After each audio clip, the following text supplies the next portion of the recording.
Thank you for joining us on the step-by-step guide series. Now, today we're talking about a step-by-step guide to making money from Amazon Kindle Direct Publishing.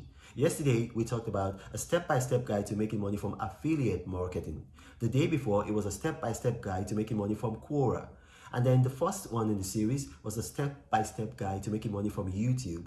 Now, how this came about, I did a viral post, 20 ways to make money from the internet. It went viral internationally, and a lot of people contacted me and said, listen, help us, with tutorials on how we can make money. And I'm just empowering people by doing this. So now today, without further ado, we're going to talk about how to make money from Amazon Kindle Direct Publishing. Now, many of you are probably used to the traditional means of publishing books, whereby you write a book, you send manuscripts to various publishers. Now, that's good, but there's a better way. And when I say a better way, is because like with Amazon Kindle Direct Publishing, you get to keep 70% of your royalties. Yes, you heard me right, 70% of your royalties. No other publishing platform in the world, none, gives you that opportunity. Only Amazon Kindle Direct Publishing. And it's so successful. If you think the most successful book in the last 20 years has been 50 Shades of Grey, a book by a British writer, E.L. James. Actually, that book was self-published on Amazon Kindle Direct Publishing. Can you beat that? It was actually self-published on this platform. And, it's gone on to become the fastest selling paperback book of all times, bar none. Since this world was created, that's the most successful paperback book. And it's also going to break other records. It's going to break other records, that there's still time for that. And so, you want to consider this platform, especially if you write a lot. And a lot of us now write a lot because we've got notes on our iPhones, and then you've got the other versions on Android. So now, without further ado, how do we start the process? It's easy. So all you need to do, you want to go to kdp.amazon.com. kdp.amazon.com. So like Kilo, Delta, Papa, .amazon.com. Now, somebody sent me an email. It says, why do you spend so much time repeating keywords, email, websites, email addresses? The reason is because I have a lot of visually impaired viewers. And so some of them are outrightly blind, but they can hear. So I want to make this platform, open it up for everybody. I don't want to exclude anybody at all. Okay, so you go to kdp.amazon.com, and then you have two options. If you already have an Amazon account, you want to click on sign in. So you can sign in to Amazon Kindle Direct Publishing with your Amazon account. So if you're already buying stuff on Amazon, you have an Amazon account, you can sign in with that. If you don't have an Amazon account, that's all right. Just click on sign up.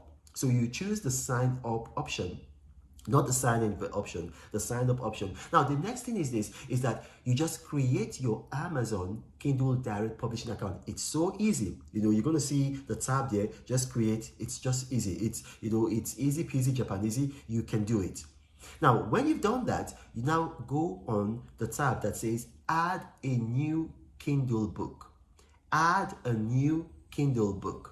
So you're going to see that there's a tab for that, or a button for that, or whatever you want to call it. Add a new Kindle book. So you click on that, and then the first thing it tells you is enter your book title and subtitle. Now, I'm going to pause here. You have to remember, we live in a social media age where the attention span of a lot of people is not very long. So you take that into account in choosing your book title. You want to keep it short and simple. KISS. Keep it short and simple. So you don't want a very, long, verbose, convoluted title. You want to keep a short title. You want a short title, and then you have a subtitle if you need one. It's not necessary, but you're encouraged to do that. And then what you want to do, the next thing it's going to ask you for is the author name. The author name. Now, sometimes you're not the only one who wrote the book. It's the intellectual property of several persons. So it allows you to put co-authors. Now, don't be greedy and put your name there. It's going to cause a lot of legal troubles, and you're going to be kicked off. They're not going to want to work with you. And this is a platform that offers you 70% of your royalties if your book is between the price of $2.99 and $9.99. So you keep 70% of your publishing of your royalties. Once the book is above $10, then the royalty rate reduces to 35%. So you don't want to be kicked off that kind of platform. So you talk to all the people that are involved in the book, make sure you get their buy-in, and then you put your name as the author, and then you put their names as the co-author. Now, the next thing you want to do is the book description. Again, operate with the KISS principle. Keep it short and simple. Go direct to the point. Make it punchy. People don't have the attention span to read long, verbose, convoluted things. So you're writing for the public. You're not writing for yourself. So you have to make sure that you do what is going to be suitable for them. So keep it short and simple. Very short book description. Now, the next thing you want to do is you verify your publishing rights. Now, what this means is that you're telling Amazon that I have the right to publish this book. So basically you're indemnifying them. So if somebody comes along the way and sues them, then they can now, take action against you, and that other person can take action against you. So you want to be careful. If you don't have the right, do not click on that. So when you've done that, you want to choose 2 categories. Now, basically, what I encourage people to do, you don't have to do this. It's worked for me, but you don't have to do this. Choose 2 categories. Choose a major category and choose like an obscure category.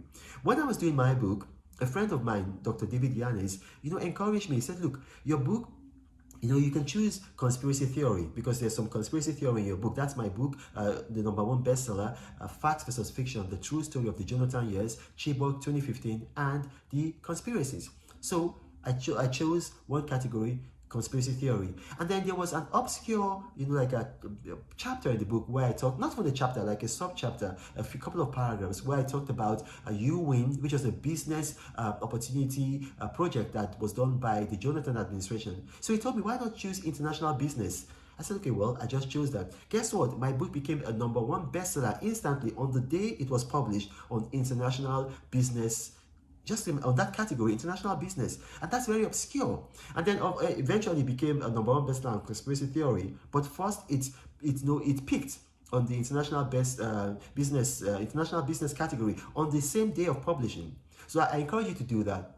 So now, when you've done that, it might ask you for an age category. Some books are not suitable for children, but you can just ignore that if that doesn't apply to you. And then you go to select digital rights management. Now, basically what digital rights management, DRM for short, means is that you own the rights to this book. So if anybody anywhere tries to use that book, you have the power to sue them, and Amazon will help you, or you can go after them yourself. So digital rights management, and then it's something that you should do, and then you go to preview publishing. Now, this is very important. You go to preview publishing because you make some mistakes. You never can tell. So you want to preview the publishing. Don't just, because if you just you just ignore that. You just click on the next button. The book is going to go out, and once like the first maybe 100 people see some mistakes in the book and then they leave reviews, your book is doomed. And you don't want that. You want your book to be successful. So you preview the publishing. Then it's going to ask you to upload your book cover, and then you upload the book. So you upload the cover, you upload the book, and then voila, you click on publish, and then your book is out there. People can start buying the book. It's going to ask you to set the price. Like I told you, you are encouraged to set the price between $2.99 and $9.99. Let your book be in that price range, because once your book is above that, you miss out on the 70% royalty that you keep, and then it drops down to 35% royalty. So greed does not pay in Amazon Kindle Direct Publishing. Now, that's all you need to know. And if you have questions, you can ask them in the comment section of this video. My staff and I will respond. We're very good at that. And finally, please, this is very important to me, follow my hashtag, Free Leah Sharibu. This is a Christian girl abducted by radical Islamic terrorists, and they won't let her go unless she becomes a Muslim. My name is Rona Mokri. Thank you for watching. God bless you.